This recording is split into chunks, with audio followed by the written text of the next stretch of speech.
Well, every time I see you, you've got a beer in your hands. What do you expect me to think?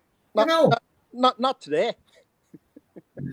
Look, listen, boys. Whatever it is, I have a glass of wine here in case you two start getting on my nerves. I'm going to have to cut the show. But anyway, we're here. We're live. Thanks for joining us, everybody. We've got Patrick Wallace and we've got Barry Pinches. For some of you, very few of you who are not old enough to remember them, or you know anything about them, Barry is currently on the tour. Patrick was on the tour, and I'm going to talk a little bit about both these lovely boys first. Patrick, like myself, 50-year-old, good-looking 50-year-old man. Sorry, Barry, some of us aren't so lucky. But anyway, but don't look our ages, but that's okay. It'll carry on that way for a long time. Now, Pat, you started off a pretty decent amateur career, and that sort of extended itself. You turned pro, I think, in '94. You had a 17-year career, professional career, and you got 34 in the world. 34 in the world. Pretty much respected. Could have done a lot better. You could have done a lot better. But you seem to, it's like you and Barry are very similar in a lot of ways in that you start, it took you a bit of time maybe to get started, to climb up the rankings and what have you, but it is sort of kind of similar,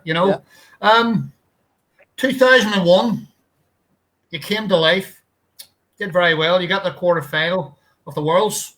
Yeah, my career. Very good. I'm not going to dig too much into that. I'm going to go back to that, actually. I'm going to touch on that again. But I'm just going to go over to Barry there and touch on Barry a wee second. But we'll come back to you in a wee second about the 2001 quarterfinals, Barry, what can I say about you? Very similar stature. He's gone. He's going off the screen. Where are you? Barry, where's he gone? Are you there? Have we froze? He's back on again. Boz, can you hear me all right? Are you there, Barry? Dodgy computer. We'll try and get Barry back in a wee second. As soon as he comes back, then we'll torture him for a bit. Anyway, Patrick, let's go back to you. 2001. Okay. I suppose good memories and bad memories about it, because you did well to get to the quarterfinals of the World Championships, but you came up against, obviously, you came up against Joe Swale, and I think Barry's just coming back in there now again, Okay, hang on.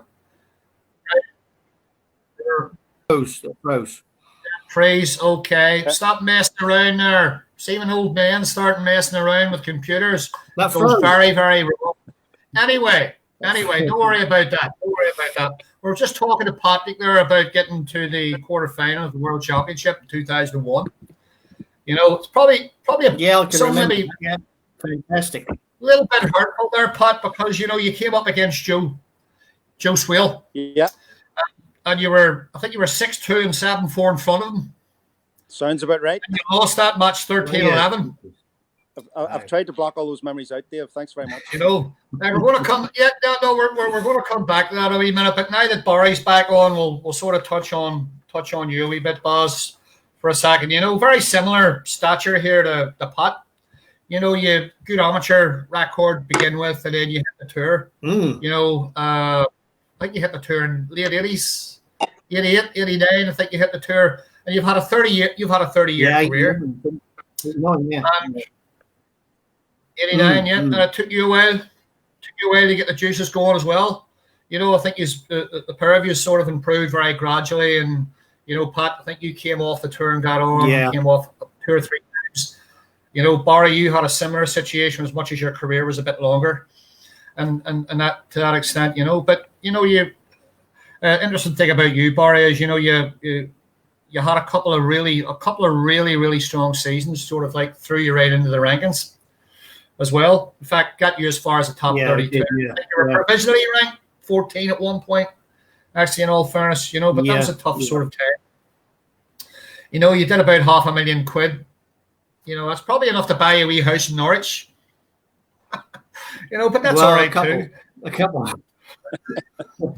Right. So anyway, might buy a flat. Go back to you. I mean, Pat.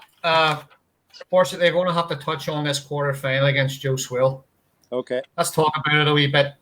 What are your memories of it? It was an incredible situation to be in, because Joe and I first played in the juniors in Northern Ireland in about '86, and we hit it off straight away. He beat me as usual, and not too far away from your home place, Queen's Hall in Newton Ards, and he beat me, and we hit it off straight away and became good friends and practice partners. And 15 years later, we were playing in the quarters of the world, and we'd never even played for a fiver in practice. And we were playing for 36 grand in the quarters of the world. And it was just quite surreal to try and get your head around it. I tried to block all that out, and that I was playing my mate, and just didn't play well in the second session when I was 6-2 up. Lost the second session 7.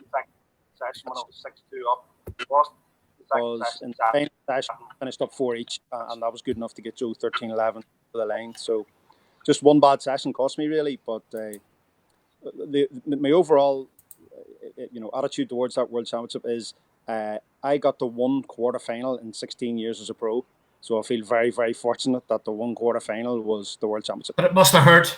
It must have hurt bad. Like, I mean, got so far, and then you came up against Joe, and you were so far in front early on. 6-2 lead. Yeah, that hurt a lot. Been in control of the match, and obviously, if I had shared the sessions from there, I was going to win. It was going to put me into the top 32, which I never managed, and it was going to put me provisionally 17. So, looking back at my pro career, that was the point in my career where I missed the opportunity to really take a giant step forward. Mm-hmm. All right. Sort of looking back at your career, I mean, it took you a wee bit of time to get rolling as well. Was there a point in your career where you thought maybe you were just really going to do something? Was there any particular year? Yeah, I mean, I think I should have done that. Well, I definitely should have done better when I first turned pro, but I was in a bad. I kind of won the English amateur, and then I had over a year to wait to turn pro, and that was, I started messing about with Q actions and stuff, and that really threw me. And by the time I turned pro, I wasn't playing very well, and I never really recovered from that for about 5, 6, probably longer than that, 7 years. And that was a tough time for me, because I definitely should have done a lot better. But then I had a few good years from the age of about 30 to about 35, and then slipped a bit again. But that's been always my Achilles heel, has been messing about with Q actions, to be honest with you. So I probably could have done better, no doubt. But it is what it is, and we're still pitching, and I've been lucky to be a pro all these years. I did drop off the turf for 3 or 4 years. I think the last 3 years I missed, and then I had a year off in the late 90s, I think. But yeah, I mean, I like looking back when I turned pro, I definitely probably was one of the ones people thought was going to do really well, and I never did. But there you go. That's underachieved. But like I say, I think looking back to my amateur career, I did very well, but I had a really poor Q action, actually. Really poor. Yeah, really poor Q action to me. When I look back to when I was 15, 16, 17, but I got away with it, but couldn't get away with it as a pro, so, but there we go. So obviously you guys know each other. Can you still hear me? You've known each other similar, obviously, on the tour. So when did you guys first meet, and have you ever played each other? Unfortunately, we've played each other too many times for my liking, because I've only won. Yeah, what is that? Have you won one, Pat? I don't know. I honestly don't know. I don't know what a head-to-head is. I couldn't say. honestly. 1-4, and that was on the seniors tour, but I'm still counting it. Yeah, of course. Definitely. But I think we met at the internationals, didn't we? Junior Home Internationals, Hemsby. We met at the internationals in Hemsby. Yeah, that's right. Yeah, 87. That's right. I remember that because it was we spoke about it on Facebook. It was you, Joe Swale. Was it Jason Prince? Jason Prince. Was he in the team? The late great Barry McNamee. Yeah. Jason Prince. Good team we had. You guys had a great team too. Yourself, Nick. That's Dyson, right, Barry McNamee, who was a good friend of mine as well. Yeah, that's right. That's right. That's correct. Yeah, and I think the Welsh won it that year. I think it was Paul Davies, Anthony Davies. Yeah, they had a fantastic. Oh, the other was Paul Dawkins in their side.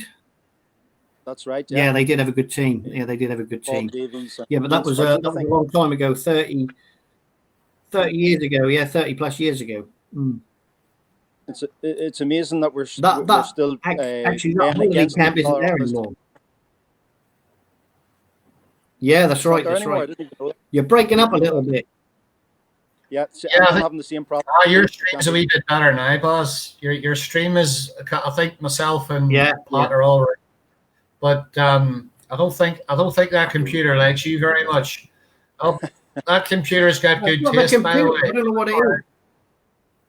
I've got like the best broadband, like the Virgin top broadband. I don't know. Well, we can hear you all right. As long as we can hear you, that's fine. You know, that's the important thing. Now, looking back going back over your careers there, have the both of you had coaches your whole careers, like help you along? Start with you, Pat. I first got a coach when I was in my early 20s. A Belfast man called Tom McCann coached quite a lot of the players around Northern Ireland, and he was my coach for about 5 years, and I improved under him, but I didn't improve enough in my eyes to make strides in the pro game. So I approached Terry Griffiths in '97, and he was absolutely fantastic, brilliant. He coached me for about 12 to 15 years, and in that time he never took a penny off me, not one penny. So I can't thank him enough. When I went to him, I was about 150 in the world, and within 4 years, I was 34, and I was in the quarters of the World Championship. So that was down to his brilliant coaching and me putting the work in. Were you under Griffiths Terry at one point? Yeah. That's one of the questions. Actually, I've just spotted. This is actually one of the questions from Mark Fenton. He's asking, he said you did well under Griffiths. What he wants to know is, what did he give you? What did he give you to push you? Well, I was just saying there, he was my coach for about 12 to 15 years, and he was a massive help to me.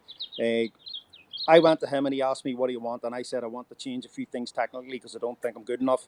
And he said, I agree with you, plus you need to do this and that. So he changed my technique, but the part of the game that he helped me with the most was the mental side. Yeah. Because I was stupidly focusing on how I was playing when I was playing matches, losing sight of what you're there to do, which is win. And he got me focused on winning. And even when I was struggling then, I really wanted to win, as opposed to if I was struggling, I just wanted to get out of there because I was fed up. So technically and mentally, but more so mentally, he made a huge difference to me. Very, very interesting point there, actually, Pat, because I think we'll probably both agree it's a big, big part even these days with the kids out there. It's something they need to get sorted out. You know, the mental side even more so. There's a lot more pressure on them now. There's more competitions. There's a lot more traveling. You know, there's a lot more pressure. There's a lot more pressure on these lads, and I think psychologically it can take its toll. And what about you, Boz? Over your career, it's your coaches and what have you. Yeah, I didn't really see anyone till I was in my, probably similar to Pat, really. Well, I was in my late getting to, I think I went to see Frank Callum when I was about 26, 27 for literally an hour, 2 hours, because it's such a long way away to Blackpool. And then after that, I went to see a really good friend of mine in Stoke-on-Trent, who's a really good coach, but he's never put himself about. His name is Dave Deeks, and he's coached, I think he helped Ray Reardon in the early days, Dave Harrell, Jamie Cope, and he really improved my scoring because I wasn't, sort of made you action out a bit as well, to be fair, he did. And I started scoring very heavily when I went to see Dave. I think I'd had 4 maximum breaks when I went to see him, and then within the space of about 3 or 4 years, I got up to about 40 maximum breaks just through his help. So, and then I came to a sort of, my long game wasn't very good, and then I linked up with Stephen Feeney, who's been a lifelong friend of mine, and we did the sight right thing, put that into a pre-shot routine, and that really helped me. Really helped me, and that was when that coincided with me doing really well. Because when I went to see Steve, I was scoring very heavily, but I wasn't really. I had no long game to speak of. Safety wasn't very good either, believe it or not. And the sight right thing really sort of helped my long game and my long pot and my safety game. And so I was with Steve up until about, I'm guessing 2006 or something. And but I still use sight right. I mean, I'm a sight right coach, and I still use sight right methods now. I mean, sight right does works. It's simple as that. So and it's not rocket science, but it is really good. Really, it'll work for anyone. So that really helped me. And like I say, Dave Deeks coached me for years, and he was a massive help as well. So they've been my sort of main two. Although I haven't. Well, I know recently I've been to see Nick Barrow. He's helped. I'm sort of just trying to catch up now. I've been seeing Nick 3 or 4 times, so he's very good as well. I think you don't have to stick with the same coach. I think you can get different people, different information off different people. I think Ronnie. I think I'm right in saying he's seen a lot of coaches over his career, which sometimes people, he obviously Ronnie.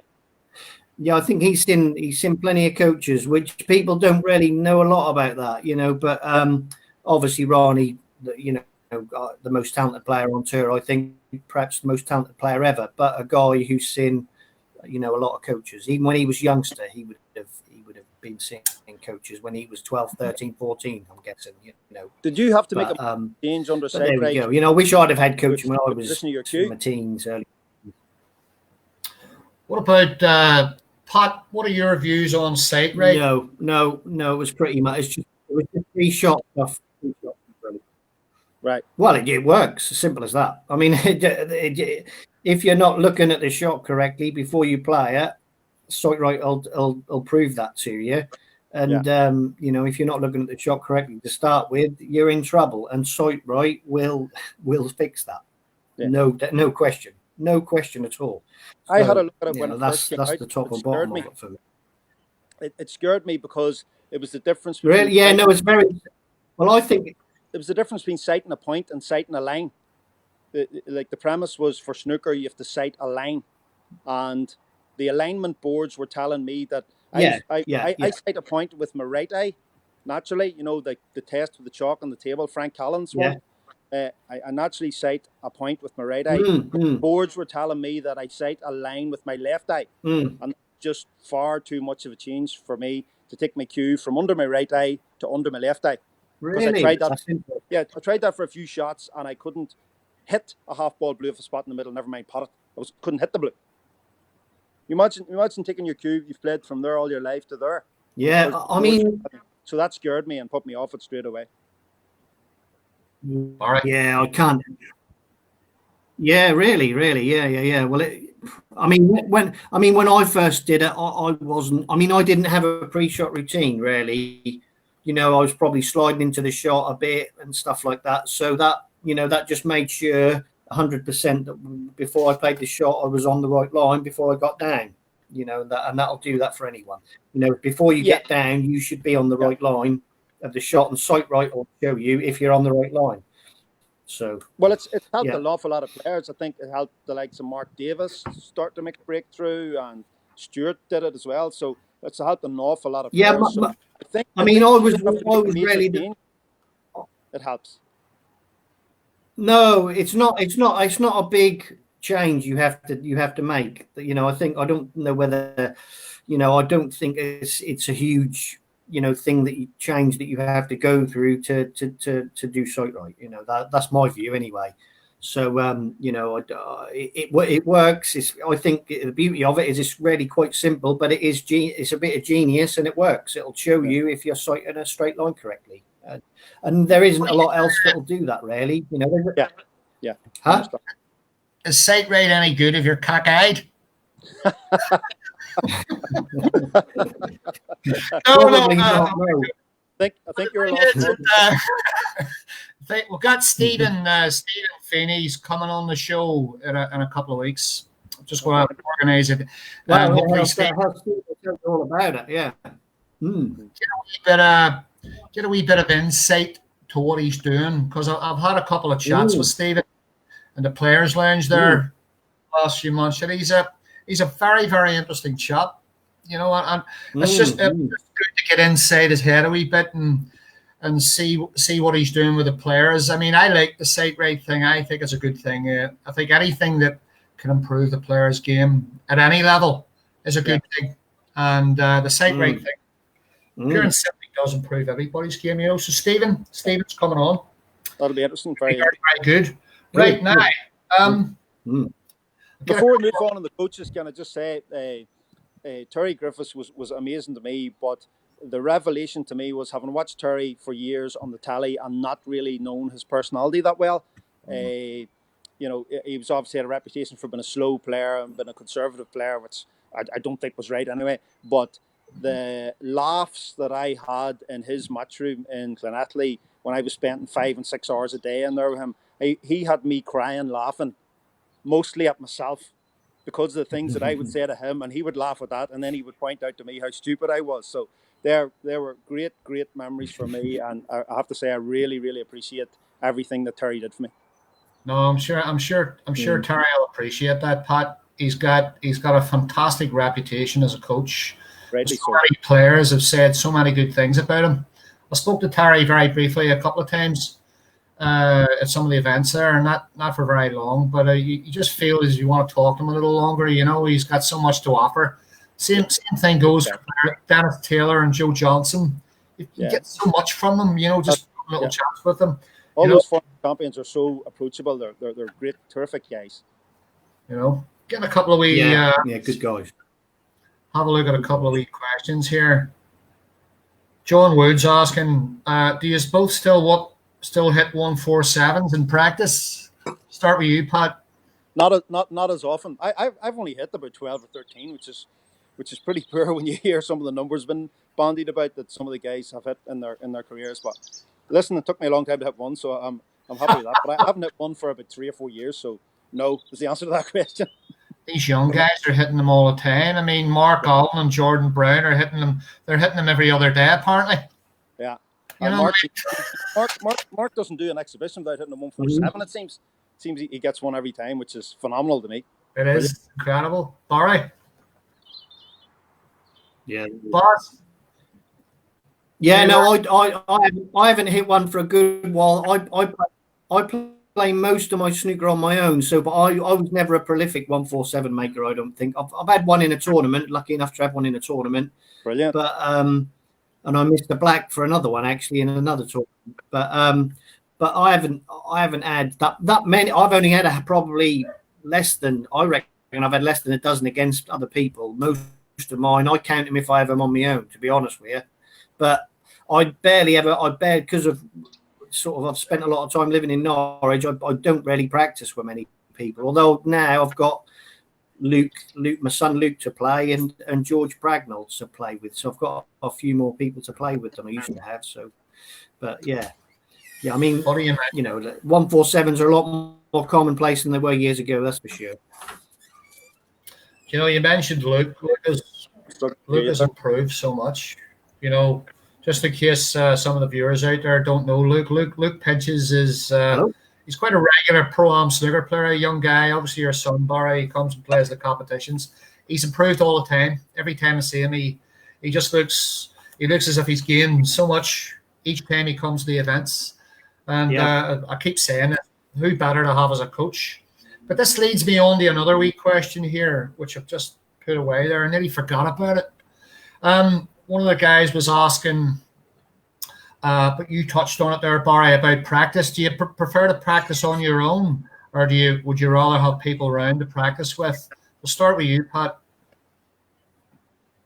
I like to mix it up. I think you've got to spend time on your own, sort of grooving your action and building your confidence, sort of that you know what you're doing, repeating shots, learning what's going wrong and how to fix things, all that type of stuff. And then when you do that, you want to test yourself by playing against somebody to see if what you've been practicing on is helping and is working. So I like to mix it up, and I would say probably at my stage I tend to play a little bit more on my own, but I still practice regularly with other players. A good friend, Dermot Lahan, comes around to me. I'm very lucky to have a snooker room next door at my mother and father-in-law's house, so it's there in the evenings after work for a couple of hours, and Dermot will come around and we'll have a few frames. So mix it up would be my opinion on that. Well, I'll be joining you very soon after all this mess is over, Pat. I'm coming over with about 6 bottles of red wine, okay? We'll have a best of 11 for a tenner. Barry, what about you? Sounds like a good night. Yeah, I think Pat hit the nail on the head there. Really, it's ideal if you can mix things up. I mean, I've probably played too much on my own in a way that you can become over analytical. I think if you play too much on your own, and but I was kind of forced into that sort of living where I live in Norwich. There weren't that many players, and we're a bit cut off from the rest of the country as well. So, but so I think Pat's hit the nail on the head. You need to put some hours in on your own, I think, and then try and find players who you can test that against before you go up in in a match situation, which then again is a completely different situation again. The thing to be wary of when you're practicing on your own is it's a snooker player's natural want to tinker. You're always looking for something a little bit extra. Could I do this? Could I do that? Just to improve a little bit more. And sometimes you've got the Ian Baker Finch syndrome, where he was like top of the world playing golf, winning the Open, playing out of his skin, went looking for a little bit more and lost everything, in terms of his golf game. So you have to be very careful. And I'm like Barry, I tend to be over analytical. I think it was Nick Faldo came out with a quote, you can have paralysis by analysis. So if I find myself going down that road a little bit, I'll just take a step back and start trying to play a little bit here without thinking about what I'm doing. Nice wee bit of bit of intellectual there, maybe there, Pat. It's good. That you are a thinker. I haven't actually known you. Obviously you're a lot older than me, so I mean, it took me a while to catch up. But I mean, no, it's you are an intellectual in the game. And I think players think a bit more, and in that respect, it's good too. I mean, tinkering around with different shots. Tinkering around with cue actions, well, that can get very, very messy. It's a little bit of a minefield. Right now. It is a minefield. It is a minefield. Right, here's a question here from Robbie Watson. I know Robbie Watson. He's another balded head fellow, looks about 60 or 70. Right, he's asking me, do you see the seniors tour going from strength to strength? And he's asking you, Pat, when are you going to win the Mark Allen Classic? We'll start with the seniors thing. We'll start off with you, Pat. The seniors tour has been absolutely fantastic for us older guys. It started with the World Championship, I think, in 2017. I was lucky enough to qualify. Got absolutely tanked in the first round by Joe Johnson, which shows you just how well like some of the older world champions can still play. Joe stuff beat up. He's great. And it's expanded every year. It's been incredible because I thought my days of playing in big venues with crowds against legends of the game were all long gone. And to have these opportunities again is incredible. And it's becoming more and more competitive to try and get through the qualifiers. I haven't won a qualifier in ages. So I think it will go from strength to strength, and there's going to be a couple of little changes next year. There's talk about maybe having a Q school type event where you're going to try and qualify for a few events at once. So it's just getting better and better, and I can't thank Jason Francis enough and all his team who work so hard at these events. for putting them on for us older guys and giving us the opportunity to play, competitive snooker at a decent level again. It's wonderful, absolutely wonderful. Well, Pat, I'm glad that you are enjoying it, because you're actually doing quite well. Barry, just going over to you again on this one about the seniors events. I'm not sure you can play in them at the moment because you're back on the tour. But what are your views on it anyway? No, not. Yeah, no, I think the seniors tour was fantastic. I mean, I had a couple of years playing on there, 2 or 3 years, I think, and actually it really got my enthusiasm back, because when I dropped off the tour, there weren't really many amateur tournaments to go at, and there was no senior tour. But then the next season, a sort of proper senior tour kicked in. And I thought, well, I'll start playing again, and really enjoyed it. Great to see a load of old faces, from years ago I hadn't seen for 20, 25 years or whatever, and a good standard, really good. It's not easy to win one of those things, like Pat said, not easy to win one of those things and qualify. And a lot of older guys have got the cues out and started playing again, and that can only be good. So yeah, I think I tip my hat to everyone who's helped, with the seniors tour. And set it up, and I think it will go from strength to strength. Yeah, and like Pat said, it's great to play. I was lucky enough to win an event, play at the Crucible. I lost in the final on the black to Joe Johnson, but it was a fantastic weekend. And those things you don't forget about those things. It's brilliant.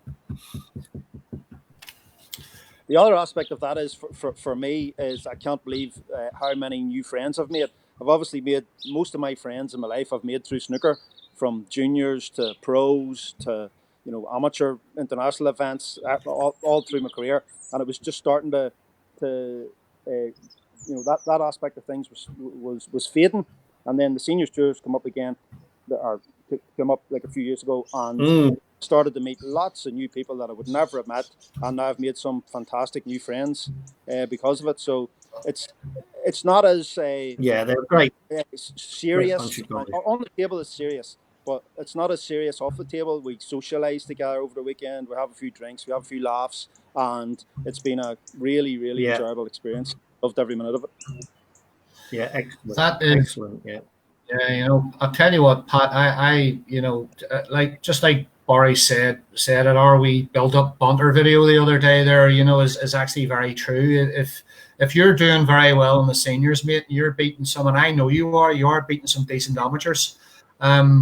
Would you not consider maybe just giving Q School a wee go just to see? No, to be honest, when I went off the second time in about 2011, I thought I was too old at 40 to be going back to commit to that many tournaments.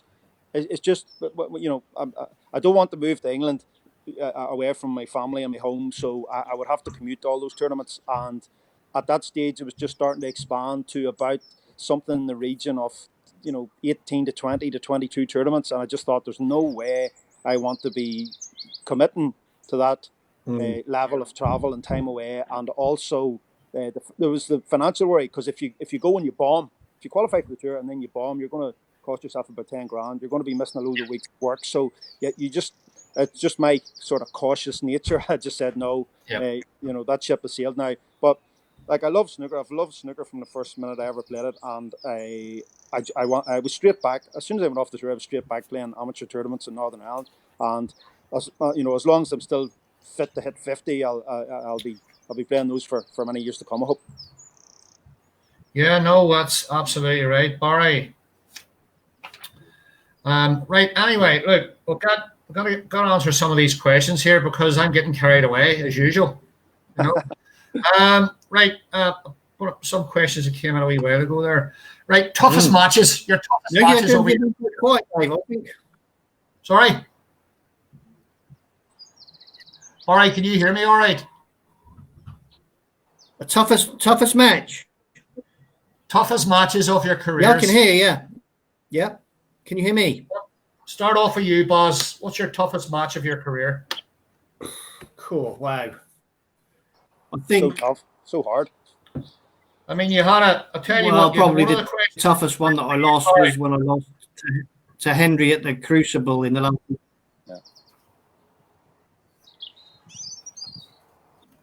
Your signal's a wee bit weak there, Barry. Hello? Can you hear us all right? You there, Barry? Can you hear us? Yeah. Pat, can you hear you now? Yeah, I can hear. Yeah, I can hear you. Yeah.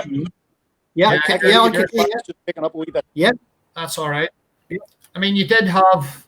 Who was it, Barry? Was it you that had that 100-minute match against McManus? Was that you? Who was it? Yeah, that was one frame. That one frame. Yeah. One frame. Yeah, Fergal did you a favour there, Barry. He took that record off you. Yeah, he did. I mean, He must drive it. I mean, he smashed the record as well. He didn't just beat it; he smashed the record by about 20 minutes. But the toughest match I ever played, lost, was definitely when I lost to Henry 13-12 at the Crucible. That was a tough one to take because that would have been to get to the quarters, and so that was my toughest game, I think. Yeah. Fair enough. That was a tough one. You played so well in that match. Like, you played absolutely awesome, and just to get pipped 13-12 by it was a very good standard. Yeah, it was a good standard, very good standard. I thought. Yeah. How long have you got, Dave? I could keep you here. You must remember one match. You must remember one match. It was like, oh. I've got 100 that I've bottled that I would love to have back again. Don't be doing a bloody Rodney Goggins on me now. Just give me one. Anytime anybody's asking me about my toughest loss at snooker, it's a pretty random one. It was against Marcus Campbell, who's a very good friend of mine, great player. It was 9-8 in the UK qualifiers to qualify to play Joe Perry in York, and I never played in York, never qualified for York. Great player. And Marcus is brilliant, super guy. And I had this pink in the last frame. It was a scrappy match. We're both struggling. And I said, if I pot this, I've won. Because I just have to pot the pink, and the red's over the hole, and it's game over. And I potted the pink, and I potted the red, and I lost position, and I lost the match. And I was in a chalet in Pontins on my own that night. And every time I put my head in the pillow, the sweat just started coming down my head. Because I went, how did I lose that? I didn't lose that match, did I? I thought I won that match. And I was walking around the chalet in Pontins at 2 and 3 and 4 in the morning because I was going through that much torture. Hurtful. Back then, there were 6 tournaments in the season. So you would practice for a month, and then you go and play. And my last season on the tour in 06, when I went off the first time, I lost first round in every tournament bar the last one. And I was practicing for a month or 6 weeks, going and losing and going and doing the same routine again. And in the middle of that was that match for Marcus, and I'll never forget. I never had such a bad night after a snooker match in my life. So that has to be my toughest loss. Barry, I'm going to touch on something here for you. You dropped off the tour, and I had a wee chat with you about this prior, because you were playing quite a lot of my pro-ams on the build-up to going back to Q School. You did go back to Q School, and I think you actually said you probably surprised yourself. You surprised yourself a wee bit, but you got back on the tour, mate, and you did very well. And unfortunately, you had to play your son, Luke. How did that feel? Jeez. Yeah, that was Q School last year. That was, but that was nasty, not nice. Yeah, that was horrible. I mean, I felt as though Luke, I was probably a very big favourite to win that game, but Luke could have beaten me if he played well. That's, he's obviously getting closer and closer now. But yeah, that was a horrible situation. And I had people ringing up from the press, wanted to talk about it, and you just think, oh my God, not nice. No, I wouldn't wish that on anyone, to be honest with you. Didn't enjoy 1 minute of that match. No, I think I won 4-1, but it wasn't enjoyable. Why didn't you let him win? I mean, for Christ's sake. No, I wouldn't do that. No. 40 years younger than you, No, I can't do that. I felt as if I had a chance to qualify my day. Once you get us on the table, we're all animals. We want to win. Yeah, I mean, I'll be honest with you. That year I put Luke in Q School was just, but I put him in Q School that year because you had to go in Q School to get on the Challenge Tour. So he wasn't anywhere near at a level where he could be good enough to play on the tour 2 years ago. But you had to play in Q School to even be allowed to play on the Challenge Tour. So that was why I stuck him in it, really, to be honest with you. Yeah. Yeah, no, Luke is improving all the time, and I hope you lads continue to come down and play as much as you can. I mean, hopefully when we get out of this mess and we can get back on the tables. Yeah. Right now, here's one for you here. I got Gary Filtness. He's always watching. He's listening to us very, very carefully. 10 out of 10. He's asking what player over the years has done the best with limited ability, in your opinions. We'll start with you, Pat. Me. All right. That's a wee bit of a tough one, that, isn't it? Yeah. Well, I mean, I think that's a bit maybe. Well, I'll be honest. There were a lot more talented players than me came through the junior ranks in Northern Ireland. Jason Prince, absolute. I thought Jason Prince was going to be like top 16. Harry Morgan, Martin O'Neill when he was 15. I thought he was going to be a world beater. Declan Hughes won the Pontins Pro-Am, made like 5 centuries. Mickey Duffy beat Ronnie in a ranking tournament, the Grand Prix in Sunderland one year. Like, all these guys had far more ability than me, but I just worked my socks off. I just, practiced, and you wouldn't think about it when I'm sitting here having a glass of wine, but I didn't drink till I was in my 30s, and I just spent all my spare time practicing and playing snooker. Very, very sad, man. And yeah, I still are. And I feel like if those guys had worked as hard as I did, they would have done better than me. But I got my reward for putting all that work in. So definitely, my answer to that question is me. Baz, I'm away for a wine here.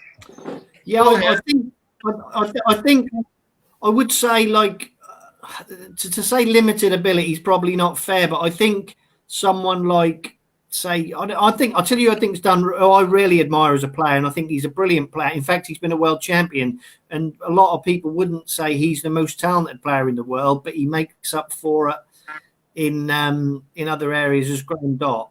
I think Graham Dott is a fantastic player who I don't think too many people would have picked him out to be a world champion when he was perhaps younger. And I think he's made another 2 finals, or has he been in 3 Crucible finals or 2? So, I think he's done fantastically well.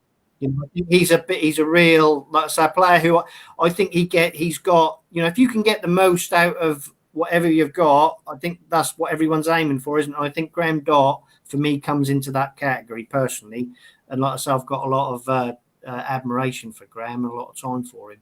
And so I think Graham would be near the top of my list. That's a very great good player. Great player. I think he gets a little bit of a harsh deal, Graham, because people don't actually realise what a fantastic player he is. Some of the snooker that I've seen him play. Yeah, no, I think he's a fantastic player, but I think there's, like to say, that because his cue ball control maybe he's not as good as some other players, but he's always been a fantastic potter and quite a quick player. Because I remember years ago he got a bit of a bad rap. People were saying he was slow, but he's not. He's never been a slow player. He gets on with the game. He's tactically he's very good. He's really good tactically, and that's why perhaps some of his matches, like mine, my matches go on forever, because really, truthfully, Graham plays pretty much the right shots all the time. And I think some people unbelievably gritty competitor. Fantastic. I mean, I always thought Mark Selby as well. He's another guy who people say, he's boring and this and that. But I think Mark's a fantastic player, and I think he's got tremendous ability as well. Actually, as a junior, Mark won everything. Mark Selby did as a junior. A fantastic player, brilliant temperament, really lovely guy as well. He's another one. Mark, fantastic. Well, there you go, Daddy. You're better than you look. I can't think of another way to the put that there. Right, let's have a wee look at another question here. That's a very interesting question for Gary Filtness. Gary's just in case some of you lads don't know who Gary Filtness is, he's old, but he's a very good coach. The 10 with his limited ability. Listen, Gary is a very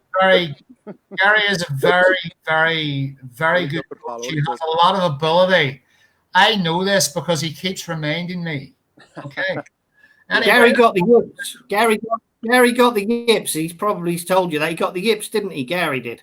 Yes. Yeah, Gary got the yips. Well, he gives me the yips just talking to him. You know, he gets on my nerves, Gary. You've got to give unbelievable credit to anybody who gets that. This is one of the reasons why I'm drinking wine here, and just in case you two get on my nerves. You know, you start talking about Gary Filtness, I'm starting to get the shakes here. I want another drink. And I've seen people with it. Anyway, Gary has just come back there, and this is like a double hit here. So, and this is one of the questions actually about the tables. You know, Riley or Star? I brought up the Rossin table, which Stuart Bingham didn't think too much of. But so, what about is it time to change the tables, lads, or what do you think? Start off with you, Pat. I don't know if it's because I spent most of my pro career playing on them, but I prefer the Rileys.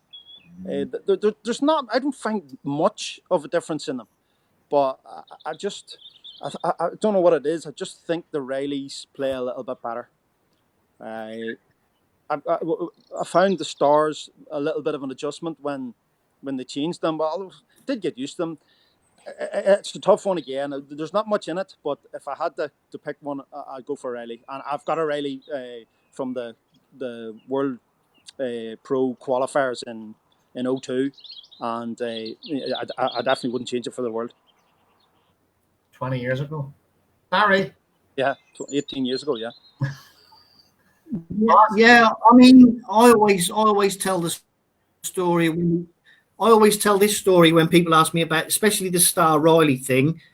I went to a tournament in, I think it was the China Open, and at the time, Riley's had all the pro tournaments were played on Riley tables, but this particular China Open was being played on Star tables. And all the players were saying, what these tables are going to be like, and this, that, and the other.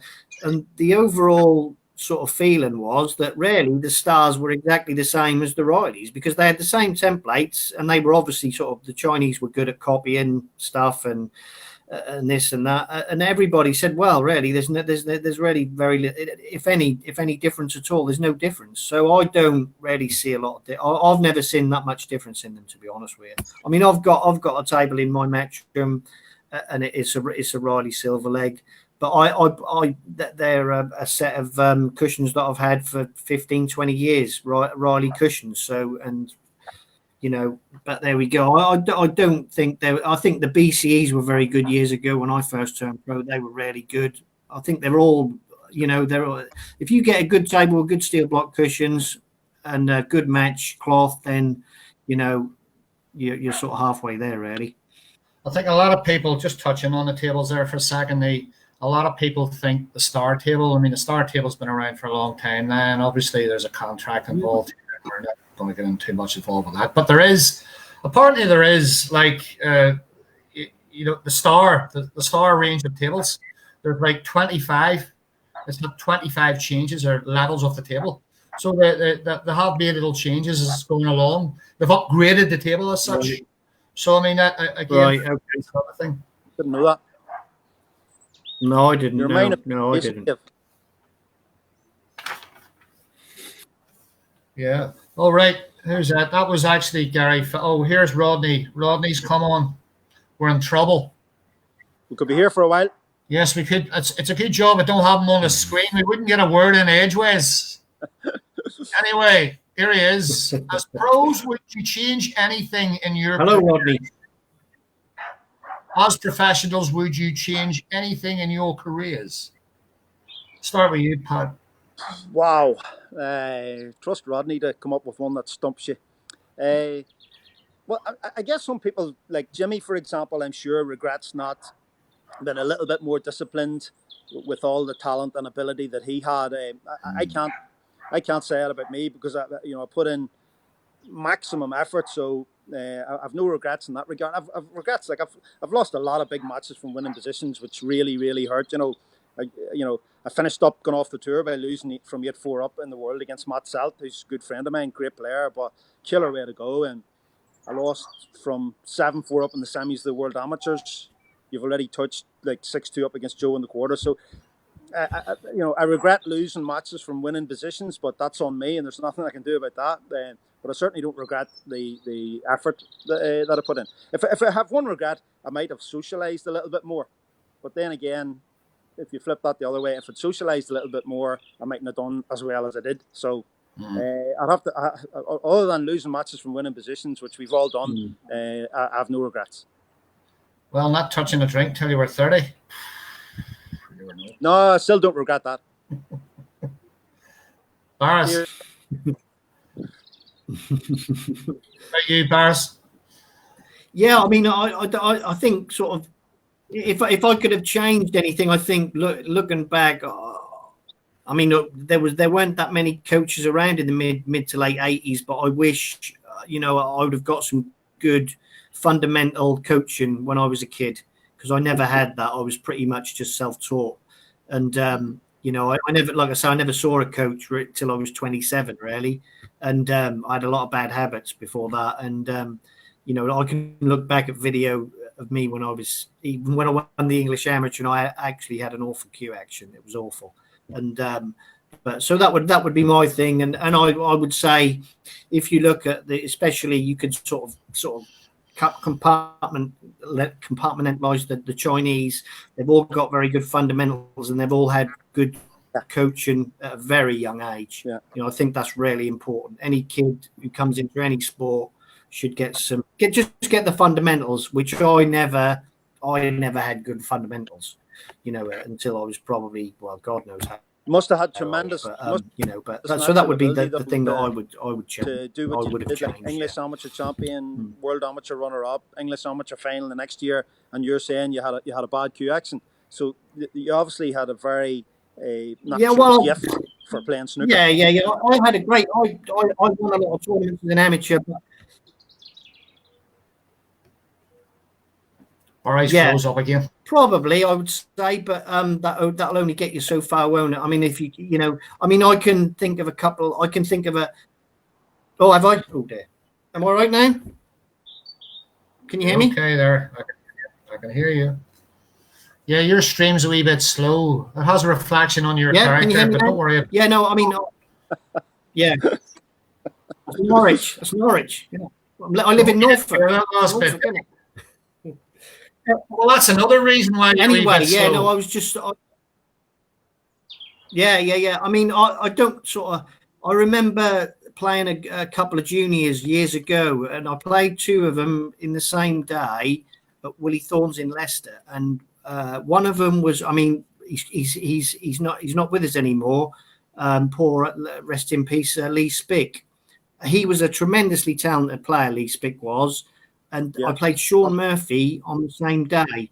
And I thought to myself, do you know what? Both these kids have got loads of talent, but Sean Murphy quite obviously had a Rolls Royce cue action, and Lee Spick's cue action was probably, he could have probably done with someone saying to him, look, you need to change a few things, because, and I think that showed in a bit in the progress they made, because Lee Spick's cue action wasn't anywhere near as good as Sean Murphy's, and I think that's why the reason why Steve Davis dominated the game in the 80s. He was way ahead. One of the reasons why he was just way ahead of the ball game as far as technique was concerned.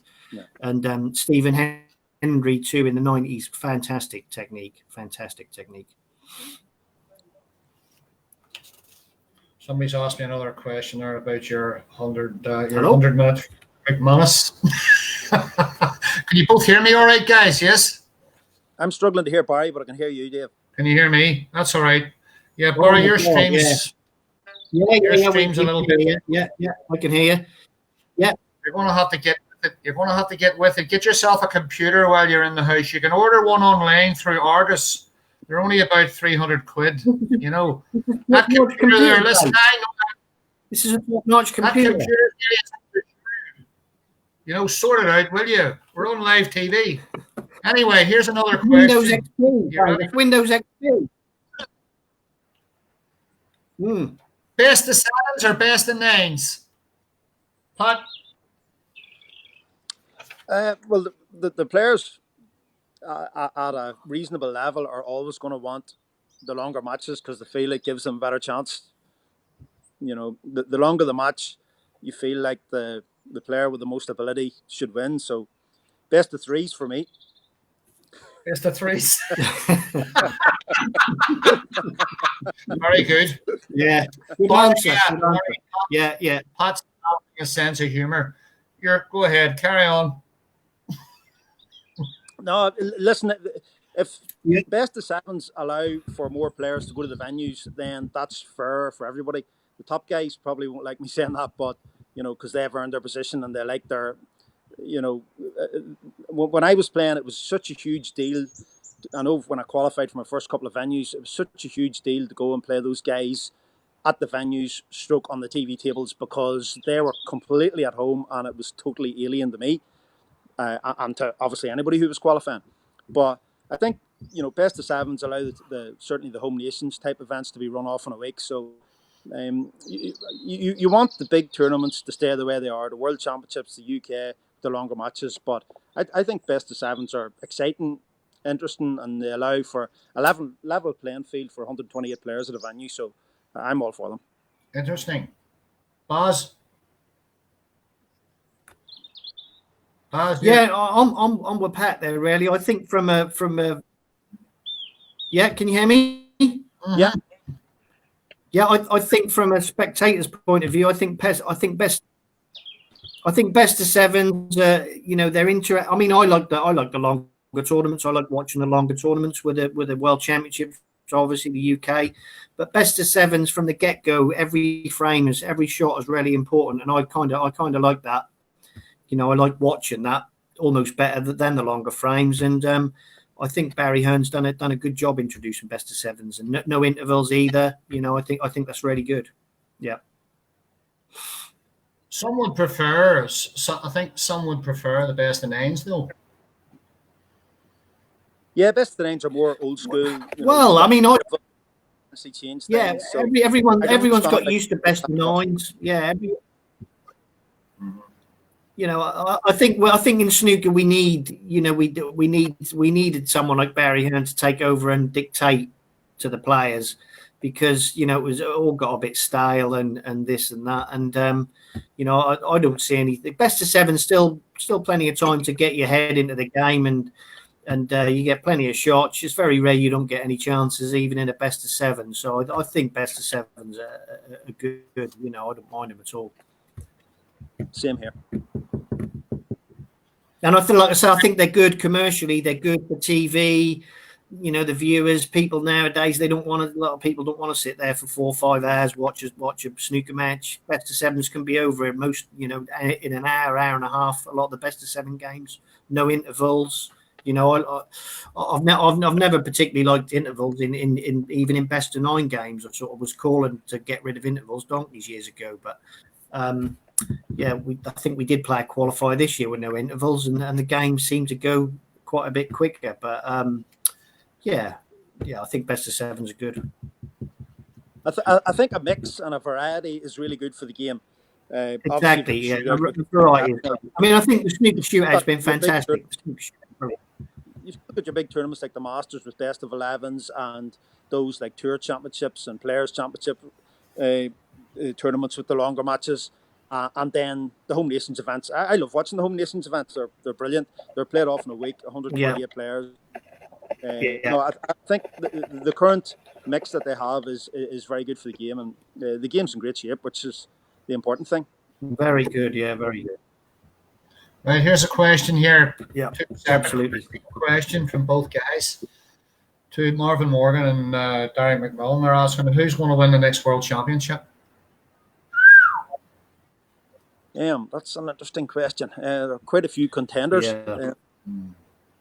It'll be interesting to see how everybody deals with the layoff, and I guess the players that have access to practice facilities will have an advantage. And I don't know who those players are. On current form, I mean, Judd has obviously established himself as the leading player in the game because of what he's done in the last 18 months or so. I've lost count of the number of tournaments he's won. I think he's 6th this season, which is a new record. 6 ranking events this season, which is phenomenal. Yeah. You know, not he's won one and he's broken his duck. He might go on a run and win a few. So he's the outstanding candidate at the minute, I would say. Barry? Yeah, I'd have to agree with Pat there. I think Judd would be the obvious favourite, but you know he's probably going to be 4 or 5 to 1 with the bookies or something. So maybe a 20% chance of winning. He's the favourite. I mean, it's very open tournament. There's so many. I think there's a lot of players who are capable of winning the World Championships, and you know you got obviously Max Selby, Judd, Ronnie, Neil Robertson, Ding if his head is on right, and you know there's probably missed a couple. Sean Murphy came back to form, didn't he? Back on form. Sean Murphy this year, if it goes ahead this year, I think it's going to be really wide open. But if I had to pick one, I'd pick Judd. I think Judd. He's very. It's he's such an attacking player too. I mean, it's quite scary actually. I think. I mean, I don't know how you two feel, but very much like Ronnie, he must be very intimidating to play because he takes. I mean, he takes a lot of shots on. He does take risks. All right, some of them are calculated, but he's such a talented potter. It's incredible at the pace he hits the ball. But I mean, players must be very intimidated by him, just like Ronnie. Well, it's intimidating to sit at home and watch him play tally the balls he pots with the action he gets in the ball. I mean, he plays those exhibition shots when he's got the frame one and he's clearing up. And I know how he plays. He plays them without looking at them, and I don't know how he's not afraid of miscuing because he's putting that much spin in the ball and giving it that much power. It's phenomenal for somebody like me who's afraid of miscuing on the black of a spot. It's phenomenal to watch. But I played him in the Grand Prix groups. He was 17, and I remember this very well. There was 3 reds left, and I nailed him. I put him down in the jaws of the yellow pocket with 2 reds down the one side cushion and covered the open red in the middle of the table. And I says, I've got him here. The 2 reds were on the side cushion near the pink spot about a foot apart. And he just got down and planted them down the side cushion and cleared up. And I thought, that guy is going to be a star in the future. And great player. Turned out that way. I think he's reined it in a bit, though, hasn't he? He's reined his shot selection in a bit. He's not as I don't think he's not going for as many as he was a couple of years ago, and I think that's why he's winning more as well. You know, he's more consistent. Yeah, but he's definitely reined it in. He doesn't go for them. You don't see him go for too many really daft ones anymore. I don't think he does anyway. I think that's partly why he's doing better. You know, he's great. He always could play safe, but he never really wanted to. But now I think he realises the penny dropped. He's got to play safe. You know, you can't go for these silly 10, 15% shots. And I think perhaps Jack Lisowski might be the next one who, when he reins it in, he'll make a big step forward because Jack Lisowski, some of the shots he goes for are unbelievable. You know, he just the same as Judd was 2 or 3 years or 3, 4, 5 years ago. Goes for some unbelievable shots. Very much so, Jack. I'm quite surprised that Jack took so long to actually come through because when I first started watching Jack years ago, a few years ago when he came on, I was just really surprised. He just couldn't quite get over the line, but now he's found that something. I think he's just matured psychologically because he was very attacking player, just like Judd. Very attacking player, relentless, very impatient, and I think he's matured. Yeah. It's the reason why he's moved a lot forward. He's another phenomenal talent, and what a player to watch! Like as a player that's slow and has to think about everything he's doing. To watch a player like Jack just get down and do everything so naturally, Tapchaya is another player. You're just watching and you're thinking like, great player. These guys. It's like they were born to play snooker because they do it. You know, by the time I've walked the table and thought about the shot, they've played the shot and they're on to the next shot. It's phenomenal to watch. And I think Jack will eventually make a big breakthrough. I think it's only a question of time. Yes, that's very. Definitely. To a couple of questions here, actually, guys. Just try and get through some of these. Right, up and coming players. Well, they're an amateur on the tour. Who are the ones to watch at the moment for both of you? From a selfish point of view, there are an awful lot of good players coming through from this part of the world, north and south. I know young Aaron Hill has just won his second European title in a row, which is phenomenal. He's only about 17, 18. Yeah, it was unbelievable. Yeah, Ross Bullman as well, a great prospect. From the north here, Mark Allen's stepson, Robbie McGuigan. He's another incredible talent. I played him in the final of a tournament in Antrim a few weeks ago, start of the season. And his first two scores were 130 off a long red and 113 off a brilliant red to the middle. So, I mean, phenomenal prospect. And again, we want, Irish snooker north and south has had a fantastic tradition of being at the top of the game, and want to see that continue. So I'm hoping all those young lads and many more, I can't mention all the names, but there are plenty of those guys who are hopefully going to carry us forward in the future. Mm-hmm. Getting away from the Irish. Though Robbie's very talented, mate. He's I'll tell you what I do like about Robbie. I like his demeanour. He's not a mouthpiece. A lot of these wee lads are mouthpieces. You know, he just gets on with it. Yeah. He focuses. He's got a good focus.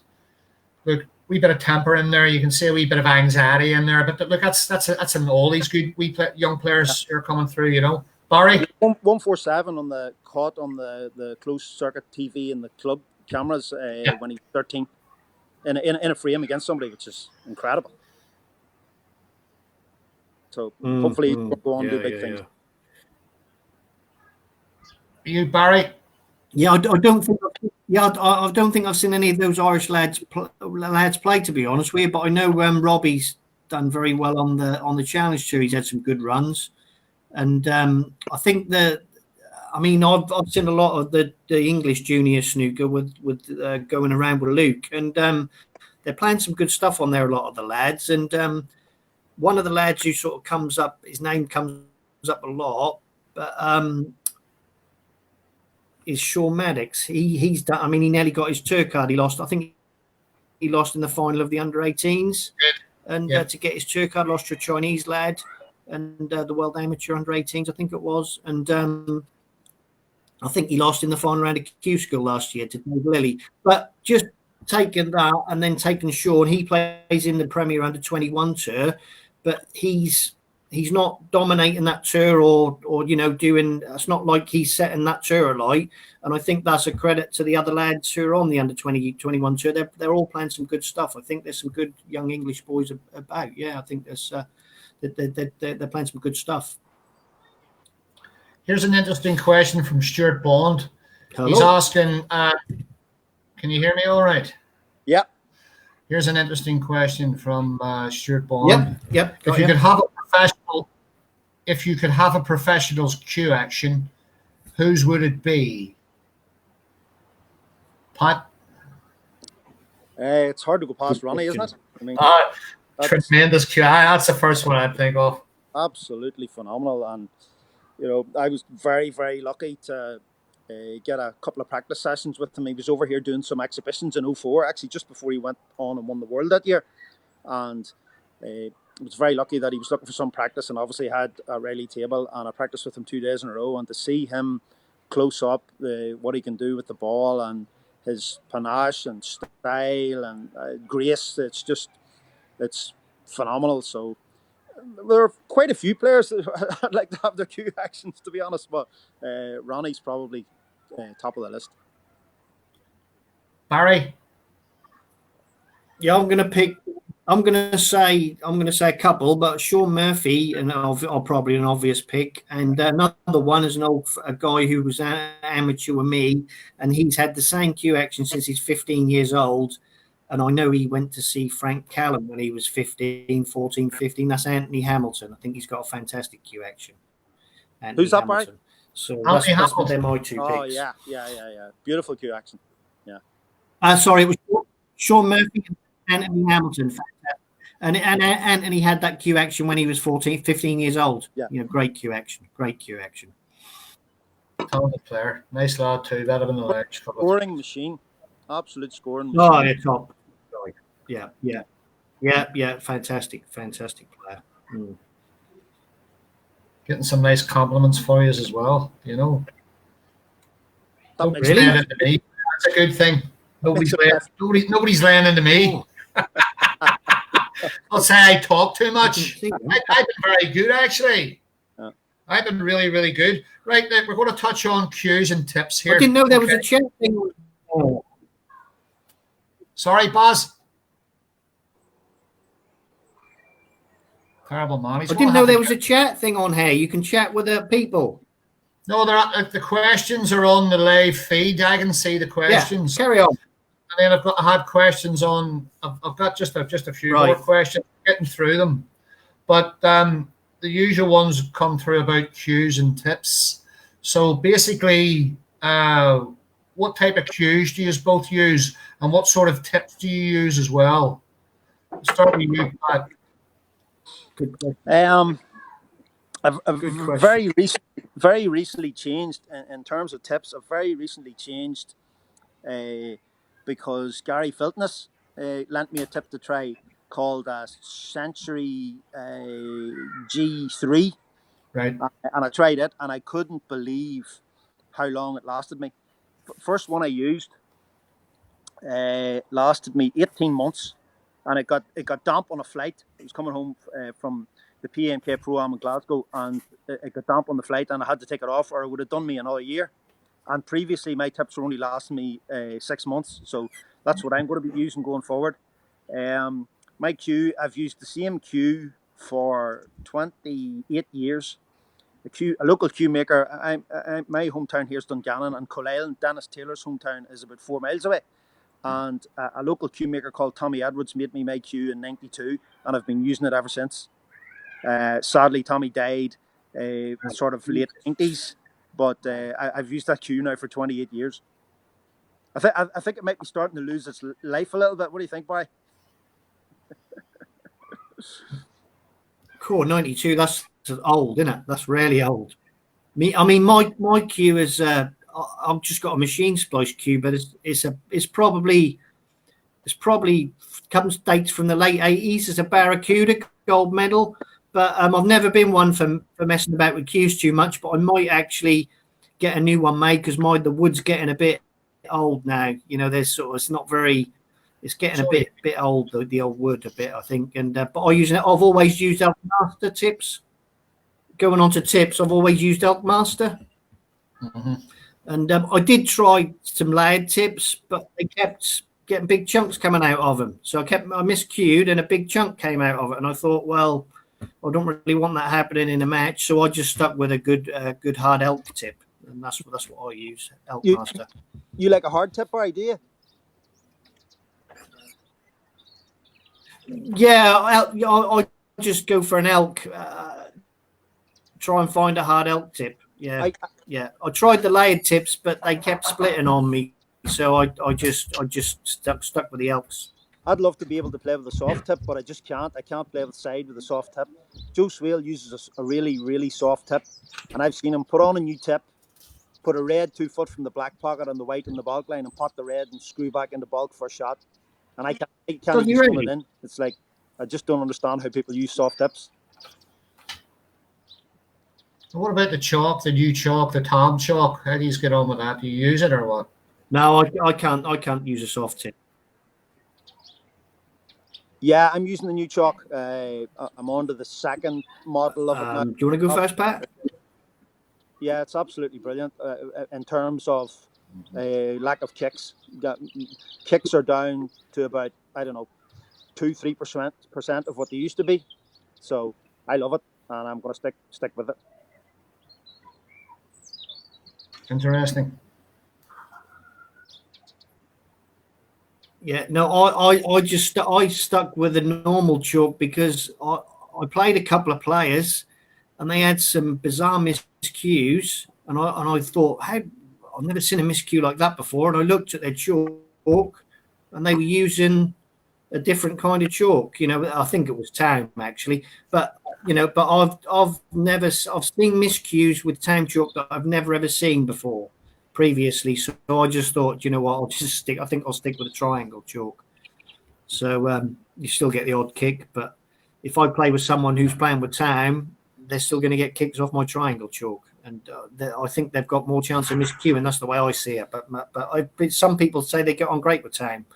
But I just saw too many funny miscues with it for my liking, and I just stuck with a triangle. Yeah, understandable. I just want to touch on something here about Q. That Easter is a minute. Absolutely. Do you think that the things that I keep asking professionals are, do they think there's too many professional snooker players on the tour? That's one question. The other thing is, do you not think that more amateurs should be given an opportunity to qualify for ranking events? And do you think there's too many professionals on the tour? Pat, start with you. No, I think 128, or there may be a few more than 128 now because of some additional spots become available. I think around about 128 or whatever it is a reasonable number. Should amateurs be given more chance to qualify? Haven't really thought about that. In the home nations events, a couple of local amateurs get in. I don't think that has gone particularly well for the amateurs. I don't really think any of them have had any good runs or anything. So, based on those results, you would say, I don't know, maybe some youngsters be given opportunities to qualify to get experience. I know wee Robbie was given a spot in the Northern Ireland Open last year, and I'm sure that was good for him getting out into that arena to see what that was like. So, I would say maybe create opportunities to give juniors some experience, but no, I think the system as it is at the minute is pretty good and is working well. Well, it's not working for about a third of the players on the tour. I mean, let's have a little look at the numbers very quickly. You've got 128 professionals on the tour. If you go right down to the bottom of that list, a third of those lads are barely making a living. Yeah, I mean, that tells me one thing. All that tells me is that they're struggling, with the format. Maybe that's one thing, but if a lot of the amateur lads who are trying to get on the tour, they wanted to test themselves, surely something like an amateur tour or an amateur qualifying tour to back it up and to bring them in, surely that would take the pressure off that. I mean, what are your views on that, Barry? Well, no, I mean, I think they've got it just about right. I mean, I don't think you want to make the tour smaller. I think that would commercially, that's got to be madness. Surely we've got the game's getting bigger and bigger. The last thing you want to do is make the game smaller. I mean, make the tour smaller. That would be madness, in my opinion. I think that would be difficult to make it bigger. I think 128 is obviously a good number because of the way it pans out for draws and stuff. But as for the bottom, I mean, I'm in that bottom third of players. I mean, you could make an argument that maybe that they could pay out a little bit of money for first rounds, losing players. That would probably bump it up a little bit. But there's no entry fees nowadays. Players ain't got to find entry fees. So,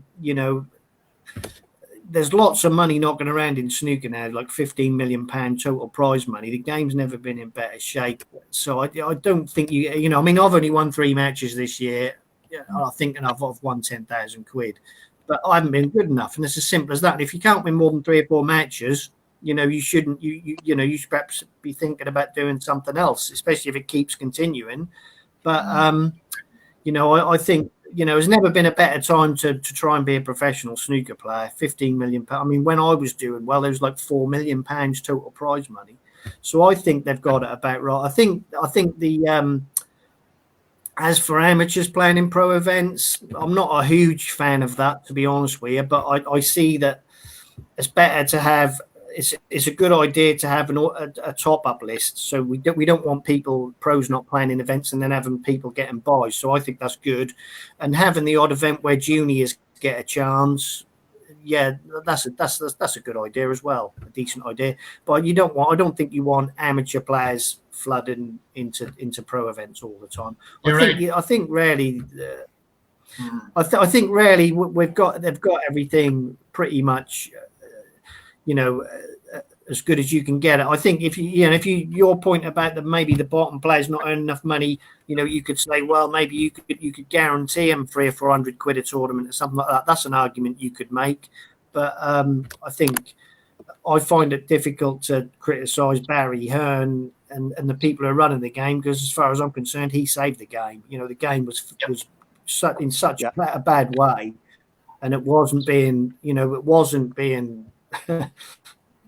run very well, in my opinion. And Barry Hearn saved it from it was really bad shape. So I think the tour's good and everything's good. I mean, even the Challenge Tour, there's some good prize money in the Challenge Tour. I think the Challenge Tour should be open to more players.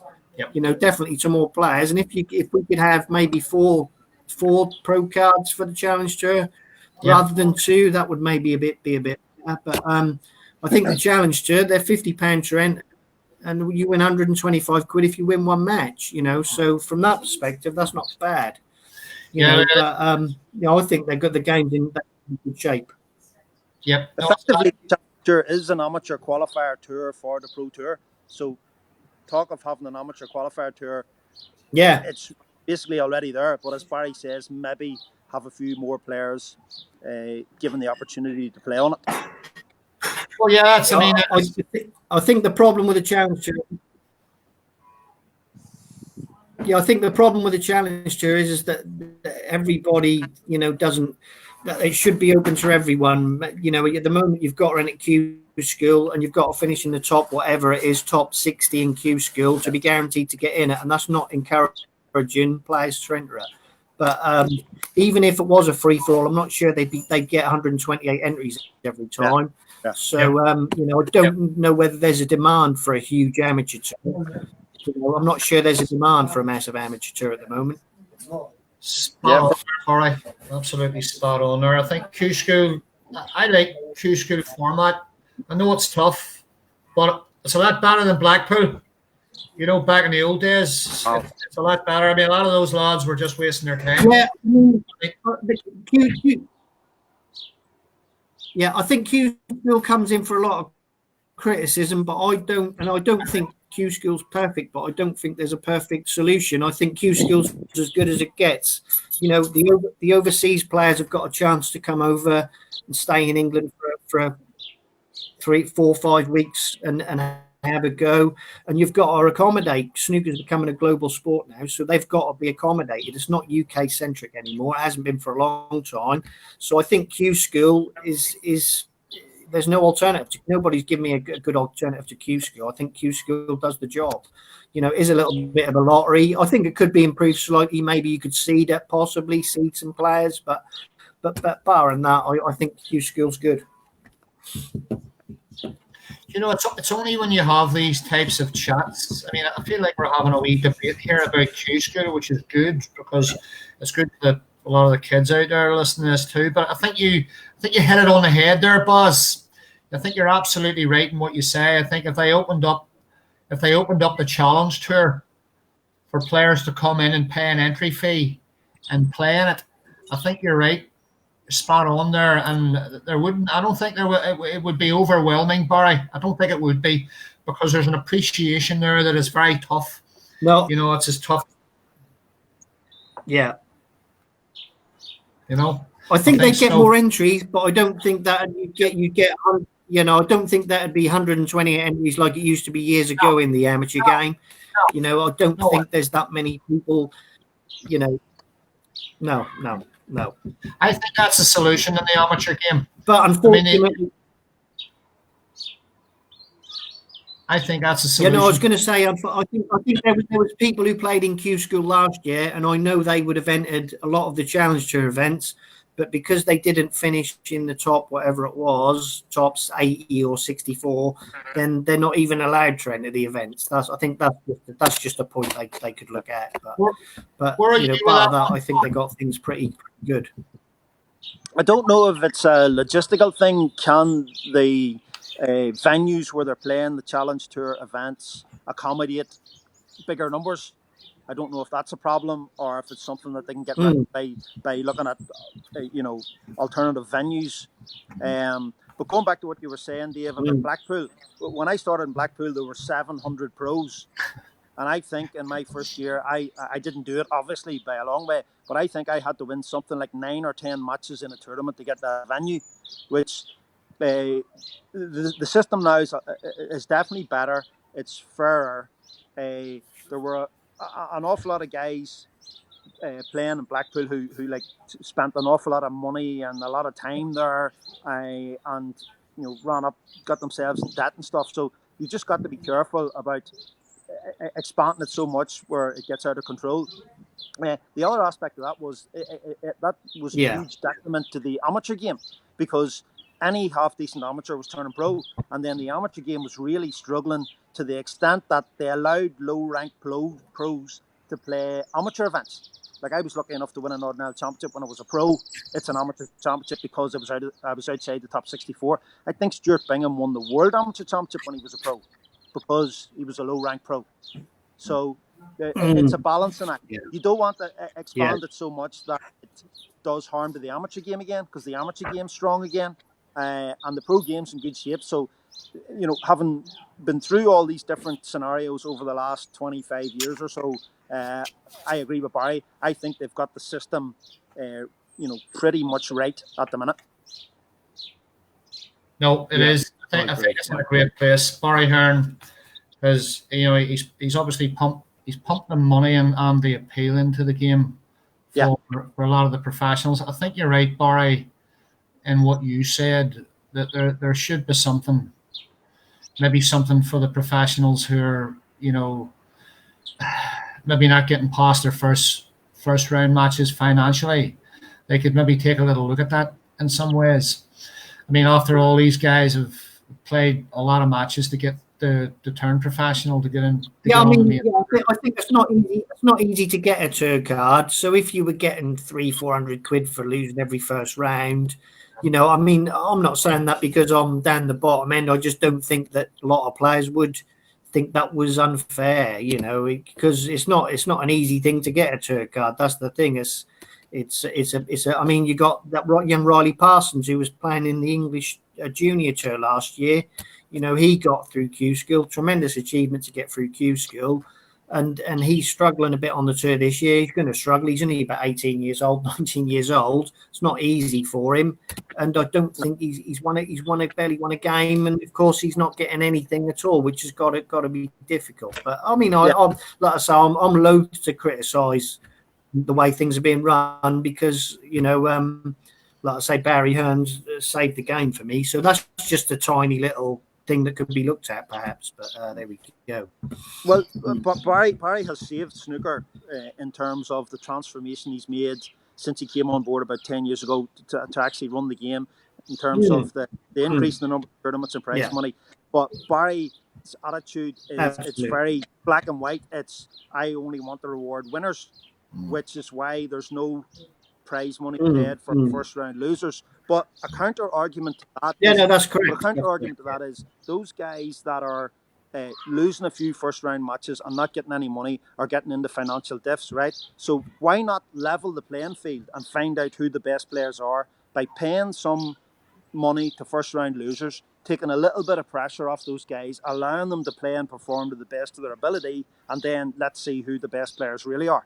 Do you understand what I mean? Well, that's certainly that as well. But Barry's attitude is he only wants to pay winners.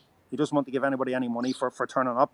But if these guys that were starting out, that young lad you mentioned, was getting a few quid just to cover his expenses and taking a little bit of pressure off, he might be allowed to perform and he'd be under less pressure, certainly.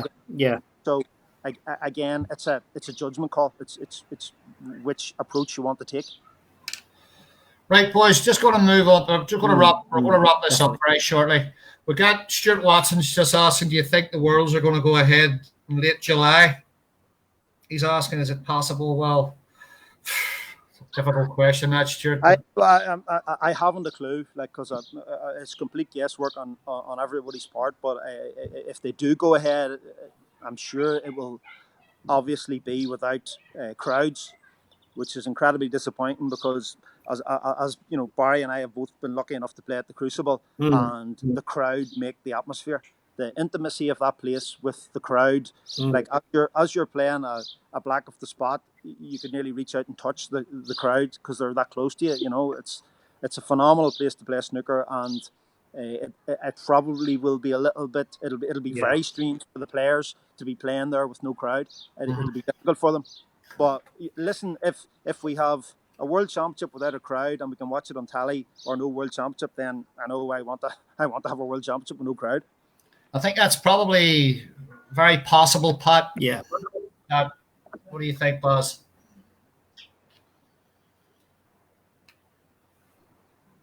I was to put a percentage on it, I'd say it's got slightly more chance of taking place than not. That's the way I see it. I think by the time July gets here, things aren't going to be I mean, I'm no expert, but I think things aren't going to be back to normal, that's for sure. But I'm sure, I'm fairly confident they'll be able to run qualifying behind closed doors and stuff like that. So I would say it's got a better than 50% chance of taking place. And I've got no inside information. That's just my thought on it. You know, if you were to ask me what percentage chance do I think it's got, I'd say around about a 50-50. But I don't. It won't be in like Pat said. It won't be in front of a full audience. No chance. And but like Pat said, it's better to have it on TV and so everyone can watch it than not have it at all. You know, that's a no-brainer, isn't it? Really. Yeah. I think it's realistic. I mean, the chances of pubs and restaurants opening in the next 2-3 months are extremely unlikely. So, in terms of events, professional events, football stadiums, crowded events, arenas, certainly not. Just not going to happen. You know? Oh, not with a crowd. No chance. I don't think it's got no chance with any kind of crowd in there, or even but it might be that they get 100 people and they're all spaced out. I mean, I don't know, but I think it's got a good chance of taking place behind closed doors. What about that? We can have a walk-in. We can have a walk-in antibody test. You know, so if you walk in, get tested. Yeah. Hopefully, we'll see you there, Barry. Hopefully, we'll see you there. Right, just before we go. Yeah, it might be nice. Yeah. Good. Yeah. You can set another record after that record you set for your first and second appearances. That microphone's playing up now. Stop fiddling around with things there. Yeah. Listen, just before we go, Pat, where are you at the moment with snooker? What are your plans over the next, when all this mess is over with? What are you going to be up? What are you going to be doing? Let us know what you're doing, because I know you've probably not going to go to Q school, but in terms of seniors and amateur, what's happening with you? What are you going to do? Well, I'm going to continue to play seniors and amateur for as long as I feel like I can be competitive. I'm in the very fortunate position that I've already qualified for this year's Northern Ireland Open, assuming that Northern Ireland gets a wild card again, or 2 wild cards. So I'm really hoping that that's going to take place, whether it's behind closed doors or not, because I haven't done myself justice there the last couple of years. I'm going to continue to play on the seniors tour and continue to play in the Northern Ireland amateur record tournaments, because I just love the game and I just want to keep playing for as long as I can. Where are you currently ranked there, by the way, in the Northern Ireland ranking events? Where are you? Number 1, with 1 tournament to go, the Northern Ireland Championship, which is obviously. Still got it, mate. You've still got it. That's why I'm in the Northern Ireland Open this year in November, if it takes place. Listen, I'm going to get you in the over 50s, because I know you're over 50. You haven't played me yet, right? Yep. See, when you get me, let me tell you something, Paul. When you get me, you're in trouble, okay? Never mind about the other lad there. There's golf as well. Right, Barry, we'll finish off with you, mate. What are your plans? How do you see yourself? I know you haven't had a fantastic season, mate. I know that. But what sort of areas what are you doing improving your game and coaching and that? Where are you? Yeah, I'm sort of still practicing hard, and I'm playing obviously. Well, I'm lucky. I've got a table in the back garden, so I've been playing quite a bit with Luke lately, and just keep. And I still enjoy playing. Like Pat said, if you enjoy playing, and it's not, you're not busting a nut, then you got to keep going, I think, and so just keep playing, really. Yep. Well, listen, keep coming down to the pro-ams. I know my lads are a wee bit too tough, you know. Definitely. But you want to get over giving him a 50. Murphy and some of the boys. Get wee Robbie over as well. You know. Yep. I'll have to get over for one day.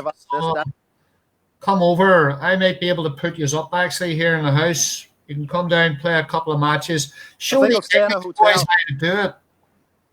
You know, the best has come out of the north of Ireland. The great Alex Higgins. You know, Definitely. and if you had a drink as early as Alex Higgins, you would have been a world champion. Yeah, I did play him. I think, yeah. I did meet him. Yeah. Okay. Right, that's it, guys. Thanks for joining us. All right, and just to let the other guys know, next week I'm going to get you. You two are getting on my nerves, so I'm going to get rid of you so I can speak to the public.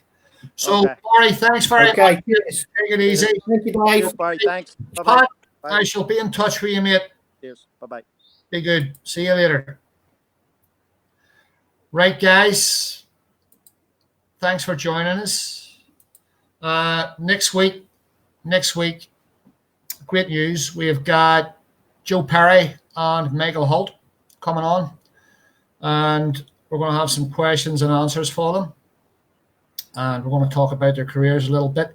You know, they've done quite well, those two lads. They're very tough players. They wouldn't be where they are in the rankings if they weren't. And I wouldn't invite them on the show if they were boring.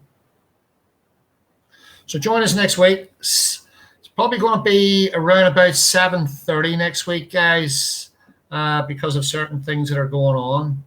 But I'll put the event details and everything on there, and send questions in, please. Send them in, send them on Messenger, and then I can write them down and then just ask the questions as we go along. And that'll be great. So I hope you can join us all next week. I know these Q&As go on a wee bit, but the whole idea is to, you know, give you a little bit of background on some experienced players, some well-ranked players, and some amateurs, and players who can give you little bits and pieces of information that can put ideas into your head, and maybe where you are in the game and where you want to go. And these guys have all played on the tour. Most of the guys that have come on here have been playing on the professional snooker tour for 20, 30 years. So you don't stay on there for a reason. And a lot of things that they say, very, very valued, because they have the experience and they have the knowledge. So join us all next week. Thanks very much for joining us. And stay isolated and be safe.